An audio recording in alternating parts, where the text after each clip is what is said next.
पाकिस्तान तहरीक-ए-इंसाफ के लिए मुश्किलात मज़ीद बढ़ रही हैं।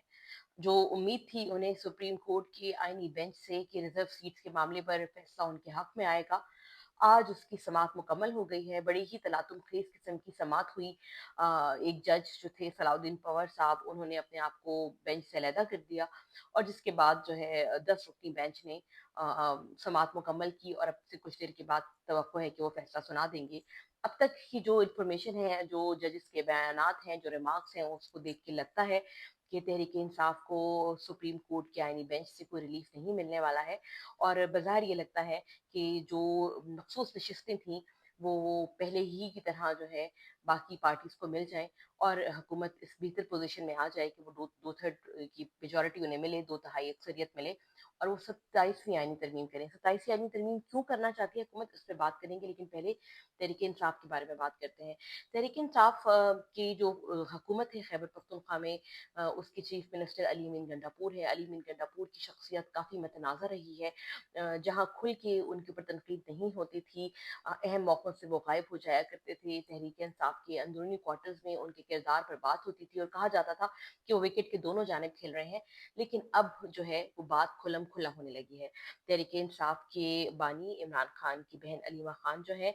वो अली अमीन गंडापुर से सख्त नाराज़ हैं और वो समझती हैं कि अली अमीन गंडापुर जो है वो इमरान खान की हिदायत पर अमल नहीं कर रहे, जबकि अली अमीन गंडापुर जो है वो तमाम मुखालफत के बावजूद भी वो अपने दबंग स्टाइल, अपनी आवाज़ और अपने रोब की वजह से तहरीक इंसाफ में मौजूद है और वही कर रहे हैं जो इस मुल्क की रियासत और इदारों की इम्पोर्टेंस और तरजीहात हैं। वो कैसे कर रहे हैं? आपको याद होगा कि खैबर पख्तूनख्वा की असेंबली ने जिस तरह से बिल पास किया, उस पर अलीमा खान को बहुत एतराज़ था, क्योंकि पार्टी में इमरान खान काफ़ी अरसे से जेल में बंद हैं, उनकी राह कोई नहीं निकल रही है बाहर आने की। तो जो बहनें हैं, वो बहुत ज़्यादा मुस्तरब हैं और वो चाहती हैं कि पार्टी को किसी तरह से दोबारा से सड़कों पर लेकर आएँ, एस्टेब्लिशमेंट पर एक बोझ एस्टेब्लिशमेंट पे एक दबाव डालें, एक प्रेशर बिल्ड करें, लेकिन जो पार्टी के हालात हैं उसमें पॉसिबल नहीं है। पाकिस्तान में अगर सियासी तारीख देखी जाए तो कोई भी तहरीक एस्टेब्लिशमेंट की मावरत के बगैर नहीं चली है। अगर एस्टेब्लिशमेंट की सपोर्ट आज पाकिस्तान तहरीक इंसाफ को मिलती है तो तहरीक इंसाफ भरपूर किस्म की रैलियां भी निकाल सकती है, हुकूमत वक्त को चैलेंज भी कर सकती है और इमरान खान की रिहाई भी मुमकिन हो सकती है। लेकिन बज़ाहिर इस वक्त ये लगता है कि रियासत और रियासती इदारे जो हैं वो तहरीक इंसाफ के साथ वो कॉपरेशन करने को तैयार नहीं है, जो माजी में कभी उनके साथ हुआ करता था। तो इमरान खान की जो रिहाई के लिए जो सबील है वो होती दिखाई नहीं दे रही है। अलीमा खान लीड करना चाहती हैं, अली अमीन गंडापुर पे वो उनको एतराज़ है। अली अमीन गंडापुर की इम्पोर्टेंस इसलिए भी बहुत ज़्यादा है कि खैबर पख्तूनख्वा और बलूचिस्तान ये दोनों वो प्रोविंसेस हैं जो बहुत अहम है और जबकि रियासत को बहुत से चैलेंजेस का सामना है, तो बैरूनी चैलेंजेस हैं, भारत है, ईरान का मामला है, अफगानिस्तान का मामला है, बॉर्डर टेंशन्स है, चाइना और अमेरिका के दरमियान दोस्ती में एक बैलेंस रखना है ताकि दोनों को साथ लेके आगे चला जाए। तो पाकिस्तान की रियासत, पाकिस्तान के इदारे बिल्कुल मुतहम्मिल नहीं है कि सड़क को दोबारा से एक्टिव किया जाए और कोई ऐसा प्रोटेस्ट हो जो मुल्क के अंदर हो जिससे एक गलत इंप्रेशन जाए। यही वजह है कि अली मीन गंडापुर जो है वो भरपूर तरीके से विकेट के दोनों जानिब खेल रहे हैं। सख्त एतराज़ात हैं खैबर पख्तूनख्वा के लॉ मेकर्स के साथ, तैमूर सलीम झगड़ा है, वो उनको सख्त नापसंद करते हैं। मुज़म्मिल असलम हैं, फिर उसके अलावा आतिफ खान हैं, फिर ज़ाहिर शाह हैं, फिर स्पीकर हैं जो खैबर पख्तूनख्वा की कौमी असम्बली के, वो सब अली मीन गंडापुर से नाखुश हैं, लेकिन वो सब ये जानते हैं कि उन्हें इस्टेब्लिशमेंट की सपोर्ट हासिल है और वो अली मीन गंडापुर को हटा नहीं सकते। तो अली अमीन गंडापुर भी बिल्कुल वही कर रहे हैं जो रियासत चाहती है, क्योंकि मादनियात का जो बिल है वो अभी भी खैबर पख्तूनख्वा की असेंबली में पेंडिंग पड़ा है और ये मादनियात का मामला जो है ना वो सूबों तक और मरकज तक महदूद नहीं है, बल्कि अब मुल्कों के ताल्लुकात भी मादनियात की बुनियाद पर चल रहे हैं। आपने देखा होगा कि अमेरिका के सदर प्रेसिडेंट ट्रम्प जब यूक्रेन से बातचीत की बात करते हैं तो यही कहते हैं कि हम जो है वो रेयर मिनरल अर्थ के मामले के ऊपर मुआहिदा करेंगे, या ऐसे ही कुछ ताल्लुकात वो अफ्रीका के ममालिक से भी चाहते हैं। पाकिस्तान में भी जो उन्होंने अपना इंटरेस्ट शो किया है, वो चाहते हैं कि मादनियात में पाकिस्तान के साथ ताउन किया जाए। तो हुकूमत वक्त के लिए खैबर पख्तूनख्वा में एक ऐसा चीफ मिनिस्टर चाहिए जो उनकी ईमा पर काम कर सके और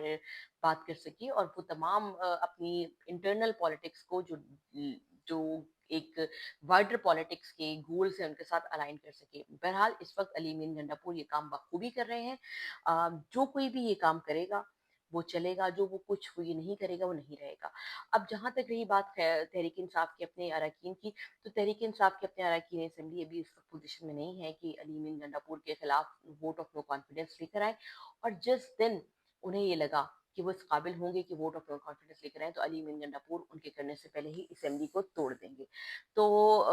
खैबर पख्तूनख्वा हो जाए या बलूचिस्तान हो जाए, वहाँ पे सिर्फ वही हुकूमतें काम करेंगी जो मुल्क के लार्जर कौमी सलामती, खारजा अमूर के गोल्स के साथ अपने आप को अलाइन करेंगी, चाहे वो सरफराज भुट्टी हो, चाहे अली अमीन गंडापुर हो। दूसरी बात ये कि तहरीक इंसाफ के लिए भी उन्हें ये देखना है कि उन्हें किस तरफ चलना है। अगर तो वो अली अमीन गंडापुर को हटाते हैं, तो कोई वजह नहीं कि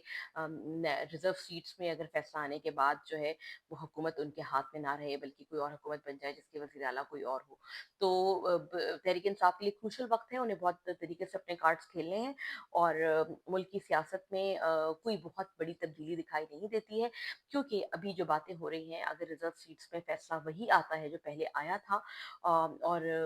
तहरीक इंसाफ को कोई खुशखबरी नहीं मिलती है कोर्ट से, जो कि कोर्ट के मिजाज से भी लग रहा है, तो फिर यही होगा कि 2 तिहाई मेजॉरिटी मिलेगी बाकी पार्टियों को, मखसूस नशस्तों के मिलने के बाद 2 तिहाई अक्सरियत हुकूमत के पास आ जाएगी, और फिर 27वीं आईनी तरमीम होगी, यानी कि जो बचे कुछ हाइब्रिड निज़ाम में फिक्स करने की चीज़ें हैं, उनको भी फिक्स कर दिया जाएगा, और ये निज़ाम बरकरार रहेगा, ये आगे चलेगा, चाहे वो 2029 हो, चाहे वो 2028 हो। यही कहा जा रहा है कि निज़ाम जो है वो इसी तरह से आगे चलेगा, और उसी निज़ाम को आगे चलाने के लिए जो राह में छोटी-मोटी रोड़ें पड़े हैं, मेजर हर्डल्स तो हट गई हैं, जो छोटी-मोटी जो प्रॉब्लम्स हैं, जो छोटी-मोटी हर्डल्स हैं, उनको हटाने के लिए भी 27वीं आर्मी तरमीम के ज़रिए रास्ते को स्मूथ किया जाएगा। वीडियो पसंद आए तो लाइक कीजिए, शेयर कीजिए और चैनल को सब्सक्राइब कीजिए।